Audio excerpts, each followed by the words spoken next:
マリサ。どうしたんだレイム。最近の J リーグのクラブって、クラブのエンブレムのデザインを変更するチームが多いわよね。ああ、最近ではガンバ大阪や FC 東京、名古屋グランパスなんかも、エンブレムを大きく変更したな。それって何の意味があってそんなことするのかしら？それには色々な理由があるが大きく言うと次の2つだな。2つ？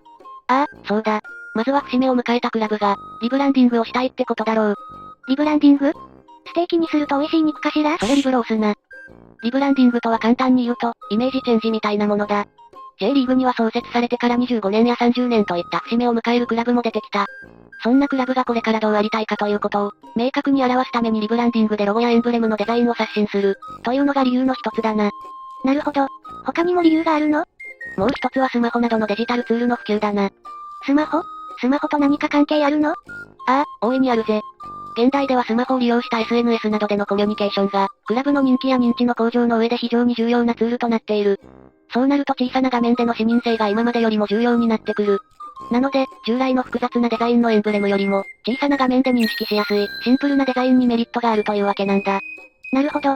確かにデザイン変更したチームは、どのチームもデザインがよりシンプルになってるわね。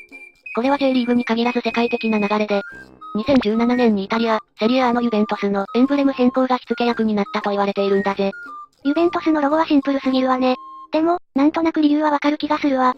こうして見るとチームのロゴが変わってきたのを見るのも楽しいわね。そうだな。ではせっかくなのでこの動画では、J リーグ各クラブのエンブレムの意味や変遷について解説していこうと思うぜ。よろしくお願いするわ。今回取り上げるのは鹿島アントラーズだ。簡単にクラブの概要から説明するぜ。鹿島アントラーズ。ホームタウンは茨城県鹿島市、神栖市、潮来市、行方市、鉾田市。J リーグ創創期に名を連ねたオリジナル店のクラブのうちの一つだ。オリジナル店って、1993年開幕当時からいるクラブのことよね。その通りだぜ。鹿島アントラーズは1947年大阪で生まれた住友金属工業集球同好会、後の集球団、が前身だ。1975年に鹿島製鉄所のある鹿島町に移転して今の地での活動になったぜ。こうして見ると歴史のあるクラブなのね。2025年時点で J1 リーグ優勝8回、J リーグカップ優勝6回、天皇杯優勝5回と、主要タイトルで通算19回の優勝。国際大会でも2018年に ACL で優勝するなど、国内では最も優れた成績を残しているクラブで、J リーグ創設以来降格を経験していない。優勝回数も多いけど、ワーストの順位が11位というのもすごいわ。まさに J リーグ最強のチームね。これだけの成績を残している鹿島アントラーズだが、J リーグ加盟クラブ選考の当時は JSL2 部に所属していて、当時のプロリーグ検討委員会委員長の川淵三郎から、99.9999% J リーグ加盟は不可能。と言われていたんだ。なんという辛口な評価。悪口にしても度が過ぎるわ。川淵委員長のその言葉を受けて当時のクラブ関係者は、可能性はゼロではないのですね。では、残る 0.0001% は何ですか？と聞き返したんだ。聞き返した人の心臓には剛毛でも生えているのかしら？私ならこんなこと言われたら諦めて即帰宅ですよ。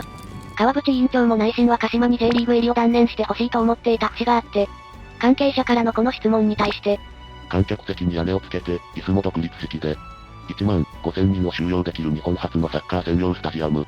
これを作れるんだったら考えますよ。という条件を突きつけたんだ。それほどの規模の建築物を作るとなると数年がかりね。これって要するに体のいい厄介払いじゃないの？ところが、サッカーを通じて地域の町おこしをしたいと考えていた、当時のクラブ関係者の本気度は違った。行政を巻き込みながら、わずか1年でこの条件を満たすスタジアムを完成させたんだ。早すぎて草。これこそが県立鹿島サッカースタジアムだ。このホームスタジアムの完成が決め手となり、鹿島アントラーズは 0.0001% からの逆転を果たし、オリジナル店に名を連ねた。ここまで熱い情熱を持ったクラブなら、エンブレムにも相当な思いが詰まってそうね。そうだな。それでは、本題のエンブレムの話に移るぜ。これが鹿島アントラーズのエンブレムだ。このエンブレムの凄さは、1993年の J リーグ発足から全く変わっていないことだ。エンブレムの変遷を解説すると言っていたのに、変化なしなんていきなりコンセプトがずれている気がするわ。それは今回は勘弁してほしい。逆に言うと、それだけこのデザインが優れてるってことなんだ。確かに、鹿島のエンブレムって現代でも古さを感じさせないかっこよさがあるわね。このエンブレムは、後藤隆明氏によって制作され、現代でも通用するミニマルデザインになっている。ロゴを小さく表示させても、視認性に優れていると言えるぜ。そういう意味では、当時にしてはかなり先進性のあるデザインと言えるわね。単にシンプルというだけではなく、このエンブレムには、サッカーを通じて地域の町おこしをしたいというクラブの思いが、しっかり詰まっているんだ。これはなんとなく私でもわかるわ。クラブ名の、アントラーズ、の語源になった鹿島神宮の鹿が入っているってことね。それだけじゃないぜ。茨のようにデザインされた鹿の角の形で、茨城、を表し、バラのような赤色で剣の花、バラ、を表現している。シンプルな中にも茨城県や鹿島町にまつわるモチーフが3つも入っているんだ。確かに、冷静に考えたら鹿の角ってこの部分が本物の鹿とは違う形よね。ここって茨を表していたんだ。初めて知ったわ。シンプルながらも地域と共に歩む姿勢を表したデザインは、非常によく考え抜かれた先進的なものだったと言える。だからこそ、今でも変更する必要すらないってことなんだ。確かに、他のクラブでは初期のエンブレムに企業名が入っていたのを外したり、複雑なデザインをシンプルにしたりしてるけど、このエンブレムには最初からそういう要素はなさそうね。そうなんだ。そういう意味ではこのエンブレムは当初から、デザインの完成形に到達していたとも言えるんだぜ。こうしてみると改めてこのエンブレムの凄さに気づかされるわね。これなら変更する必要がないというのも頷けるわ。ところが、このエンブレムも一時期変更されていたことがある。そんなことあったんだっけ？これを見てくれ。2024年の4月にエンブレムが変更になっているんだ。これって、ただのエイプリルフールネタじゃない。鹿が竜に変わっちゃってるし、竜ってお隣のミとホーリーホックのキャラと被ってるし、ツッコミどころが渋滞してるわ。確かにな。これはエイプリルフールに子供雑誌とコラボしただけのネタポストなんだが、本当にエンブレムが変わるかもという噂もなかったわけではない。本当に？ああ、2021年の12月にネット上で噂になったことがあって、この時はすぐにアントラーズの小泉社長に否定されている。確かにこの頃は親会社がメルカリになって間もない頃だし、憶測でいろんな噂が流れたとしても不思議ではないわね。この時はただの噂だけで済んだが、これだけ素晴らしいエンブレムなので、個人的にはできる限り大切に守っていってほしいと思っているぜ。私もそう思うわ。鹿島とエンブレムにまつわる話でもう一つだけ話しておきたいことがある。何かしら？鈴木優馬選手に関する話だ。鈴木優馬選手？鈴木選手がエンブレムになるとかいうおふざけネタかしら？違うぜ。まずはこの動画を見てほしい。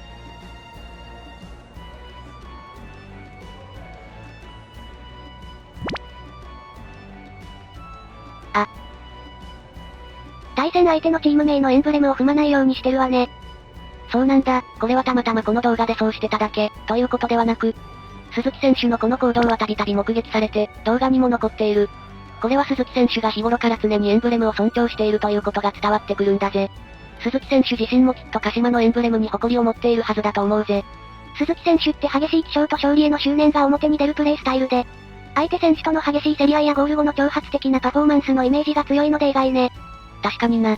彼はピッチ上の行動が議論になったり、対戦相手のサポーターからはヒールとみなされることも多い選手だが、彼のこういう行動にサッカーや対戦相手をリスペクトする気持ちが現れていて、個人的には応援したくなる選手なんだ。確かにその通りね。これからもその気持ち、大切にしてほしいわ。とまあ、今回は鹿島アントラーズについて、クラブエンブレムを切り口に話をさせてもらったぜ。こうして見てみると、エンブレムにも色々な意味や思いが込められているって、改めて実感させられるわね。深く意味の込められたエンブレムを持っているチームって、その意味の分だけクラブの個性が豊かになって、強く長続きするチームになれるんじゃないかと思えるわ。そうなんだ。クラブのエンブレムはただのデザインではなくて、チームの歴史や思いを伝え、多くの人々に愛されるためにとても大切なものなんだ。鹿島アントラーズの強さって、ジーコイズムの継承だけでなく、このエンブレムにも秘密がありそうってことがよくわかったわ。ありがとうマリサ。どういたしましてだぜ。